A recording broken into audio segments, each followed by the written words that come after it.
Alright, hello everybody and welcome back to another film review. Today, again, you can see by the title, X-Men Dark Phoenix. Now, why am I doing Dark Phoenix? Mainly because it's the newest X-Men film out, so I thought, if anyone who hasn't seen it, because it came out, when did it come out? It came out in 2019, I'm not quite sure when, I think it was in June sometime. Like, sorry. I think it came out in June 2019, somewhere between that time. I don't think I watched it at the time, I watched it this year earlier when it came out on Disney Plus UK. If anyone hasn't seen that yet, so if you do want, I think it's on Disney Plus UK now. It came out, I want to say October. But yeah, I'll tell you the reviews. It doesn't have great reviews. 6.8 out of 10 on IMDb. Oh no, 5.8 out of 10 on IMDb. 22% on Rotten Tomatoes and 3.9 out of 5 on Amazon.co.uk. About a 2-hour film. Now, I don't feel like it deserves as harsh treatment as it got. Like I like quite a lot of films, and you'll see why when you see the next review, but I didn't think this film deserved to be that low. Like, I'll tell you the main plot. It starts off with them all in a spaceship. The mutants are starting to get some credit. They have to try and help another spaceship that had crashed, or like something went wrong with the sun. They eventually get up to space, and then they Hank, I can't remember the guy who teleports. I don't know what his X-Men name is. I'm sorry.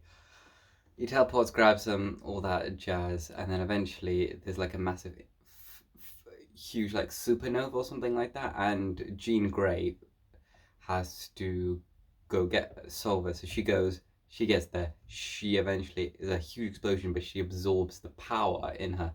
They get her back to the ship. She's trying to figure out what happens. There's a huge surge of energy that's gone into her. They're trying to figure out what is and what has happened. Meanwhile, there's like another group of bandits, I think from another planet, who want to try and find where this power's come from, because that's like a huge power ability. And Jean like eventually gets so powerful, she like is going to sleep, but her mind is trying to remember everything. And Charles, he's blocked out some bad memories for her. So he's trying to talk to her, even with Cerebro, the massive machine that he uses to connect to everyone. It's not strong enough. So she eventually goes back to her hometown to figure out what's happened. She meets her dad, tries to see everything. She reads his mind because she has all the power in the world. And eventually she comes back. The X-Men have to try and stop her, calm her down. And it ends up that Mystique tries to talk to her, tries to calm her down. She like lets out a massive surge of energy. Mystique just goes crashing through some wooden spikes, and that ends up just killing Mystique. Everybody's sad about that. They have to go back. Beast, unfortunately, is very upset about this because he really liked Mystique, just like most people would, but he really liked her, so he's very upset that she ended up dying. So he tries to leave, but he ends up leaving for a bit. First, you see Jean Grey go to Magneto, though, and tell her what's going on and what's happened and what's the surge of energy. And he keeps asking her the same question: whose blood is that on your shirt? She never answers. That, and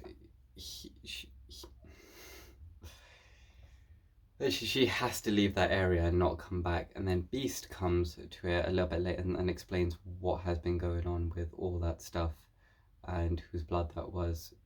And eventually Magneto tries to gather a group to try and find and kill Jean because she has way too much power. This source is too much. And Charles is like very upset about that, and he's like, we also need to try and find it at the same time. But then these like evil people come and try to influence her and say some stuff and talk to her and just tell her how to control that power. Eventually they get into like a massive main road fight to try and get to Jean first. Magneto eventually gets to Jean and tries to kill her, but she's way more powerful than Magneto is the issue. So she's basically just kicked his ass and got him out. Eventually Charles gets in and she's like, do you want to fight? And so he's like, no. He just tries to talk to her and tries to get everything back to normal. And eventually he does try and calm her down. It does work, and then they have to try and fight off the evil people. She eventually does fight off all these evil guys, and she eventually does fight off all these evil guys, and uses all that power to kill the main leader by sacrificing herself for the good of all mankind, so no one has to see that power again. So then obviously it all ends, I wouldn't say happily, 2 people died, but you know, I think also at the end Xavier retires and he's like, I don't know what country he's in, but he's just chilling there, and Magneto comes in with some chess. The usual fun standard times. I think he lets Beast take over the school. So that's about it for that film. Now, I don't think it deserves that low review. I'm not quite sure why critics hated it. I would say, obviously it's not the best X-Men film. That goes to another one that I'll definitely be speaking about in a bit. I would still give this maybe 6.5. 6.5 I feel like it's fair enough. I know it didn't get the high score, but I definitely don't think it does 22%. It's definitely a 6.5 out of film. Not my favourite X-Men film. Maybe not one I would watch again soon, but I found it better than Apocalypse, if I'm going to be honest. I preferred it over Apocalypse, so I take that as what you will. But yeah, that's it. Hopefully people enjoyed this next film review. I'll see you tomorrow for another one, and make sure you subscribe. Alright, bye.